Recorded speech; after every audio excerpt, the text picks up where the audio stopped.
Hello, this is Sarah. I'm going to tell you the story of Erica today, and it's called this. I gave my sister my present on her birthday. Her new apartment's covered rent for a full year. She discarded the envelope. Choose something better and come back in a year, she stated. I didn't say a word. A week later, she was kicked out. All right, let's leave. I'm 32 years old, and my name is Erica. As a college instructor, I earn a respectable salary. Enough to get by and then some, but not wealthy or anything. I recently took out a mortgage to purchase my own flat, which feels like a major accomplishment. I transfer that amount to the bank each month, and even though things can be tight at times, I manage to make it work. The problem is that I am not the only person in my life.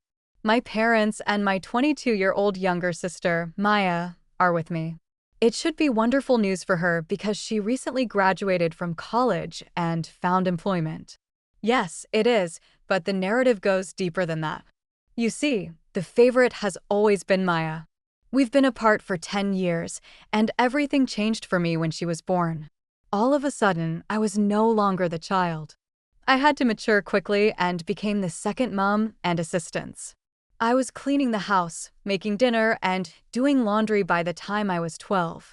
When Maya got old enough for kindergarten, guess who picked her up every day? Me. When she started elementary school, I was the one walking her there in the morning and back home in the afternoon. My parents were always working or busy with something else, so it fell to me. Erica, can you help Maya with her homework? Erica, Maya needs new clothes for school.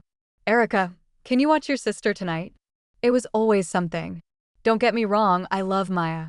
She's my sister, and she didn't ask to be born into this setup. But man, it got old fast. When I finally left for university, it felt like freedom. I was 18 and ready to live my own life. I studied hard, got my teaching degree, and started working at a high school right after graduation. A few years later, I moved up to teaching at the community college. Better pay, better hours, and I actually enjoyed it. I rented this small apartment from this older guy, Mr. Peterson.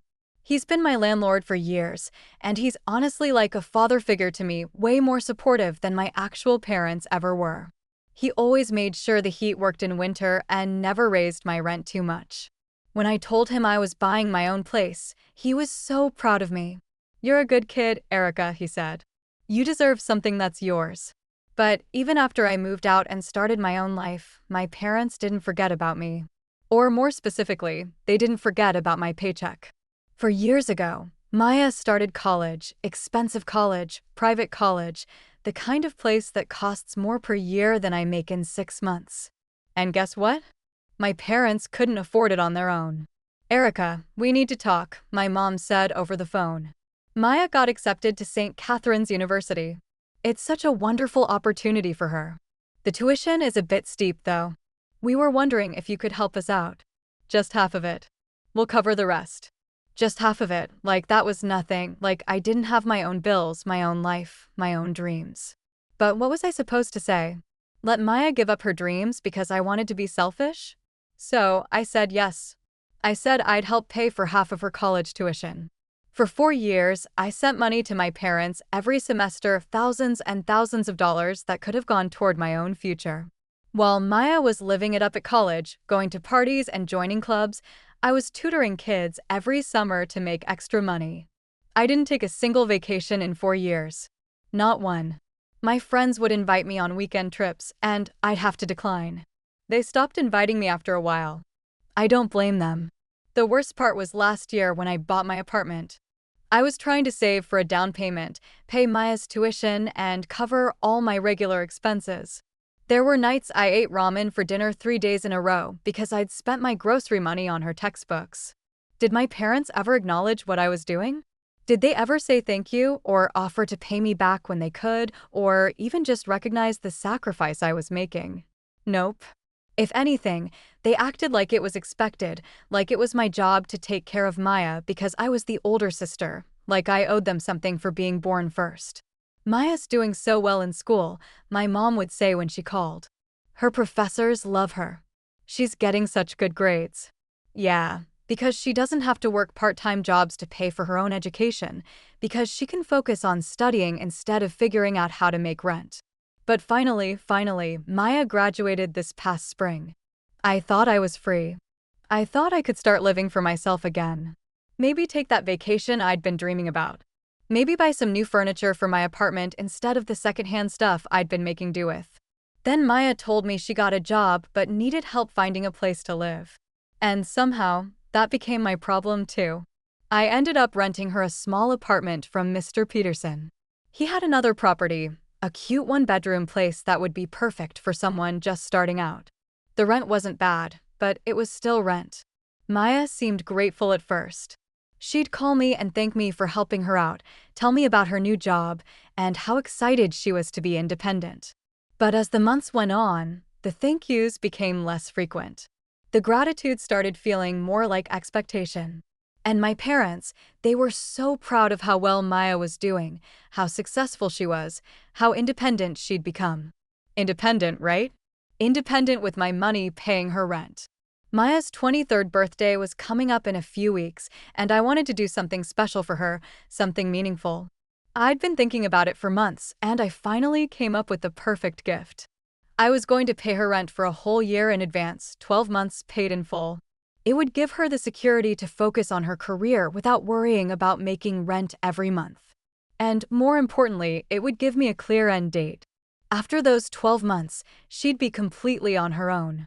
I called Mr. Peterson and explained what I wanted to do. "That's very generous of you, Erica," he said. "Maya's lucky to have a sister like you." "I just want to give her the best possible start," I told him. We worked out all the details, and I transferred the money, 12 months of rent paid in full. It was a huge chunk of my savings, but I figured it was an investment in both of our futures. Maya would have security, and I would have freedom. I got the payment confirmation and all the paperwork from Mr. Peterson.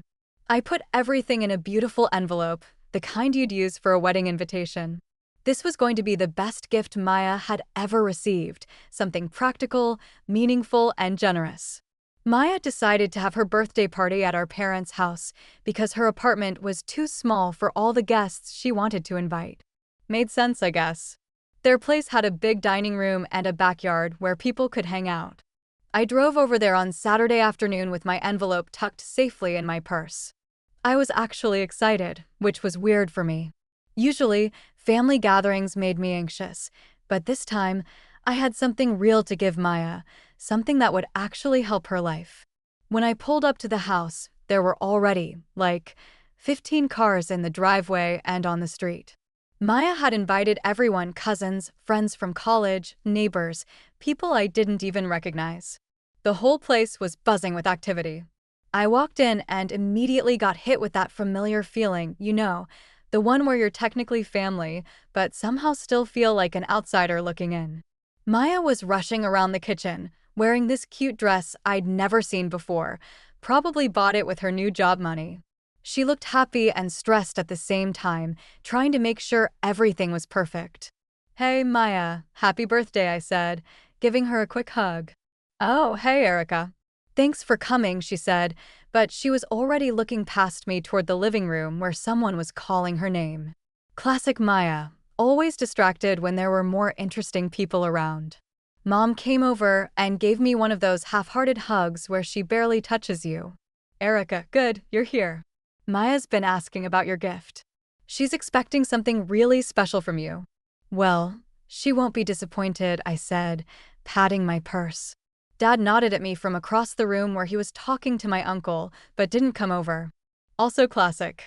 The next hour was just me standing around, making small talk with relatives who only saw me at birthdays and holidays. Everyone wanted to know how work was going, if I was dating anyone, the usual stuff. But mostly, they were focused on Maya and how great she was doing. She's such a smart girl. So proud of her for graduating. That new job sounds wonderful. Yeah, I thought, easy to focus on your career when someone else is paying your bills. Finally, everyone gathered around the dining room table. Mom had made Maya's favorite meal, lasagna with garlic bread and this fancy salad with goat cheese. The table looked really nice, actually. They'd put effort into making it special. We all sat down and started eating. The food was good, and people were laughing and telling stories. Maya was in her element, being the center of attention, soaking up all the birthday wishes. After dinner, Dad stood up and cleared his throat. Here we go, I thought. Speech time. We want to say how proud we are of Maya, he started. 23 years old and already making her mark on the world. Mom jumped in, getting all teary-eyed. Maya, you've grown into such an incredible young woman. Your intelligence and determination got you through college, and now you're starting this amazing career. I almost choked on my water. Her determination? What about the thousands of dollars I'd contributed to that college education? But sure, it was all Maya's hard work. We wanted to give you something really special for this birthday, Dad continued, something to show how proud we are and to help you as you start this new chapter. He walked over to the window and pointed outside. Happy birthday, sweetheart. There in the driveway was a brand new car, not just any car, a nice one, silver, with a big red bow on the hood, like something out of a commercial. Maya screamed, actually screamed. She jumped up from the table and ran outside, and everyone followed her. She was crying and laughing at the same time, running her hands over the car like she couldn't believe it was real. Oh my God. Oh my God. Is this really mine? She kept saying. All yours, baby, Mom said, hugging her tight. The next 20 minutes were just Maya posing for pictures with the car while everyone took turns congratulating my parents on such a generous gift. People were taking selfies with Maya and the car, posting them on social media, making a huge production out of the whole thing. I stood there, smiling and clapping along with everyone else, but honestly, it stung a lot. When I turned 23, you know what my parents got me? A card with $50 in it. When I graduated from college, they took me to dinner at Applebee's. When I bought my apartment, they said, "That's nice," and asked if I needed help moving. But Maya gets a car, a whole car with a bow. I tried to push down the bitter feelings. This was Maya's day, not mine. And my gift was going to be amazing, too, more practical than a car. Honestly, rent for a year was way more valuable than a car payment and insurance. When we finally went back inside, Maya was still glowing.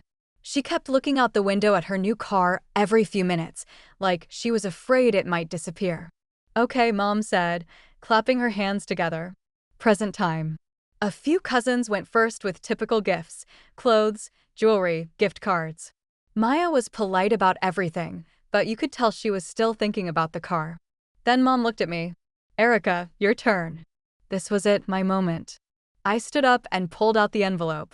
It was thick with all the paperwork from Mr. Peterson, and I'd written Maya's name on it in my best handwriting. Happy birthday, Maya, I said, handing it to her. She took the envelope and looked at it curiously. What is it? Open it and see. Maya tore open the envelope and pulled out all the papers. Her face went confused as she flipped through them. I don't understand. What is this? I was grinning like an idiot. I paid your rent for the next 12 months. The whole year, paid in advance. You don't have to worry about it at all. A few people started clapping politely, but they stopped when they saw Maya's expression. She was staring at the papers like they were written in a foreign language. You paid my rent for a whole year? Isn't that great? You can focus completely on your career and building your future. No stress about making rent every month. Maya looked up at me, and her face was not what I expected. She didn't look grateful or excited. She looked angry. Are you serious right now? The room went dead silent. Everyone was staring at Maya, then at me, then back at Maya. I could feel my face getting hot. What do you mean, am I serious? I asked. Of course I'm serious. This is a really good gift. Maya stood up and waved the papers in the air. Are you insane? This is the worst gift ever. My mouth just dropped open. I couldn't even form words for a second. Maya, what's wrong? I finally managed to say. What's wrong? She practically screamed. You're supposed to pay my rent anyway. This isn't a gift. This is just you doing what you're already supposed to do. The whole room was watching us now. Cousins were looking down at their plates. Friends were checking their phones. Everyone was super uncomfortable. Maya, that's not fair, I said, trying to keep my voice calm. Paying your rent is a huge financial help. No one ever helped me with rent when I was starting out. I don't care what happened to you, Maya shot back. This is my birthday, and you're giving me something that should just be automatic. It's like giving me air to breathe and calling it a present. I looked around the room for support, someone to tell Maya she was being ridiculous. But everyone was just staring at their food or suddenly very interested in their phones. Maya, honey, calm down, Mom said. But her tone wasn't telling Maya she was wrong. It was more like she was trying to manage the situation. No, I won't calm down. Maya shoved the papers back into the envelope. This is embarrassing. Look what Mom and Dad gave me, a car. A real gift. Something special and expensive and thoughtful. She threw the envelope at me. It hit my chest and fell onto the table. Next year, get me something decent. Something like what Mom and Dad got me. Something that shows you actually care about me instead of just doing the bare minimum you're supposed to do, anyway. The silence was crushing. I picked up the envelope and put it back in my purse. My hands were shaking. Maya, I think you should apologize, I said quietly. Apologize for what? For having standards? For wanting my sister to actually put thought into my birthday. Dad cleared his throat. Erica, maybe you should go. Maya's upset, and we don't want to ruin her special day. Wait, I should go? It might be best, Mom said, not even looking at me. Let Maya enjoy the rest of her party. I looked around the table one more time.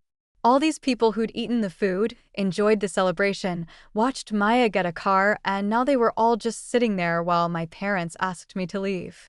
Fine, I said, standing up. Happy birthday, Maya. I walked out without another word, got in my car, and drove home while my hands were still shaking from anger and hurt. When I got to my apartment, I just sat in my car for a few minutes. I couldn't believe what had just happened. Years of paying for Maya's college, months of paying her rent, and when I tried to do something really generous, something that would help her for a whole year, she throws it back in my face and calls it the worst gift ever. I finally went inside, and that's when I lost it. I sat on my couch and cried harder than I had in years, not just sad crying, but angry crying, frustrated crying, the kind of crying where you can't catch your breath. I felt so stupid, so used, so completely taken for granted.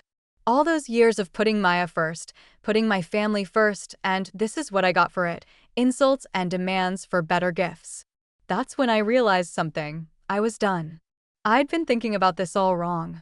I kept waiting for my family to appreciate me, to acknowledge what I was doing for them, to treat me with the same love and respect they showed Maya.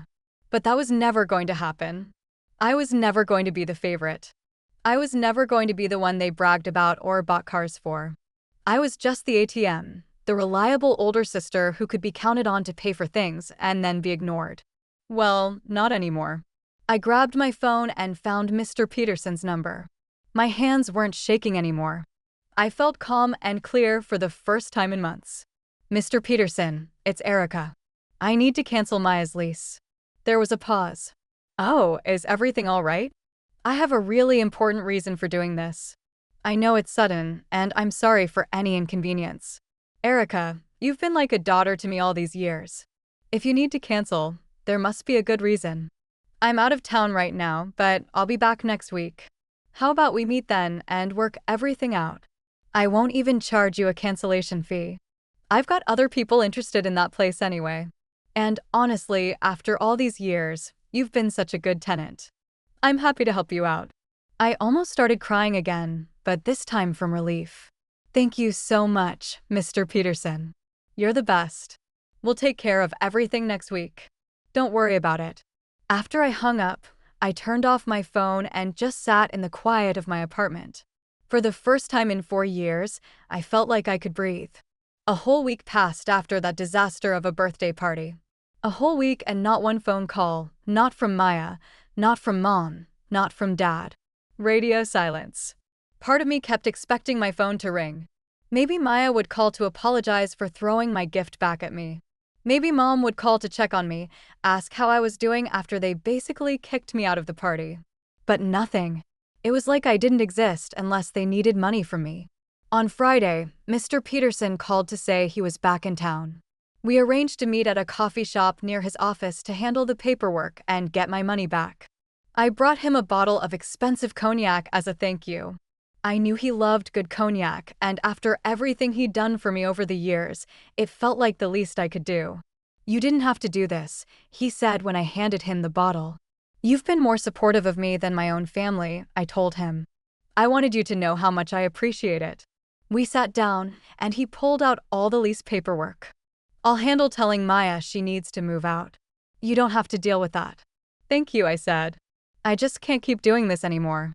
He nodded like he understood completely. "Sometimes you have to put yourself first, Erica. That's not selfish. That's survival." I signed the cancellation papers, and he handed me a check for the full amount I paid. Just like that, I had thousands of dollars back in my account. That evening, I was making dinner when my phone started going crazy, call after call after call, all from Maya. I let every single one go to voicemail. By the time I went to bed, she'd called me 23 times, 23 calls in 4 hours, but I didn't answer any of them. Then my parents started calling, Mom, then Dad, then Mom again. I ignored all of them too. I turned the sound off my phone and went to sleep. For the first time in weeks, I slept like a baby. Saturday morning, my doorbell rang at 9 a.m. I knew who it was before I even looked through the peephole. All three of them, Mom, Dad, and Maya. Maya's eyes were red and puffy from crying. I opened the door but didn't invite them in. "Erica, we need to talk," Dad said. "Mr. Peterson kicked me out," Maya blurted out. "He said you canceled my lease. How could you do this to me?" "You threw my gift back at me and called it terrible," I said calmly. "You said it wasn't good enough for you." "I was just upset. I didn't mean it." Mom stepped forward. "Erica, this is vindictive. Maya made a mistake, but kicking her out of her apartment? That's going too far." I laughed, actually laughed out loud. "Vindictive? I'm tired of being your ATM while you all treat me like garbage." "We don't treat you like garbage," Dad said. "Really? When's the last time you called me just to see how I was doing? When's the last time you thanked me for paying thousands of dollars for Maya's college? When's the last time you got me anything for my birthday that cost more than $20? They all went quiet. Maya wiped her nose. "Look, I'm sorry, okay? I overreacted, but I had to move back in with Mom and Dad because of you." "Good. Maybe now you'll understand what it's like to not have everything handed to you." "Erica, please," Maya said, starting to cry again. "I can't afford my own place yet. I just started this job." "Then you should have thought about that before you told me my gift wasn't good enough." I started to close the door, but Dad put his hand out to stop me. Maya apologized. "What more do you want?" "I want you all to leave me alone." But they wouldn't leave. They kept standing there, arguing with me, so I literally had to push them back and shut the door in their faces. I locked it and went to my bedroom where I couldn't hear them banging on it. They called me for days after that, but I blocked all their numbers. 2 weeks later, Mom called me from a number I didn't recognize. "Erica, it's Mom." I almost hung up right there. "We've accepted that you won't help with Maya's rent anymore," she said quickly, like she was afraid I'd hang up, "but we need your help with something else." "What now?" "The car we got Maya. We had to take out a loan for it and the payments are really high. We can't afford them on our own." I literally could not believe what I was hearing. "You want me to pay for the car loan?" "The car you gave her in front of everyone is your gift." "Erica, please. The bank is going to repossess it if we can't make the payments. Then I guess Maya is going to lose her car." "How can you be so heartless?" "She's your sister." "She's my sister who told me my gift was terrible and demanded I get her something expensive like what you got her. Well, now she can pay for expensive things herself." I hung up on her. That was 2 months ago. I haven't talked to any of them since then. I hear things through my aunt sometimes. Maya is still living with my parents. The bank did take the car back when they couldn't make the payments. Maya is working, but apparently not making enough to afford her own place yet. Do I feel bad about it? Honestly, no. Not even a little bit. For the first time in 10 years, I'm only paying my own bills. I'm saving money again. Next spring, I intend to take a trip to Europe. For my flat, I bought new furniture for myself. My life is being lived for myself. For years, I was treated like an ATM by my family. They insulted me when I attempted to give Maya something significant after taking my money and sacrifices for granted. They now understand what life is like without my financial support. And what do you know? I don't miss the tension, the guilt, or the incessant sense that my efforts were never sufficient. 23-year-old Maya has a job and a college degree. Just like I had to work out my life, she can figure out hers. At last, I'm free.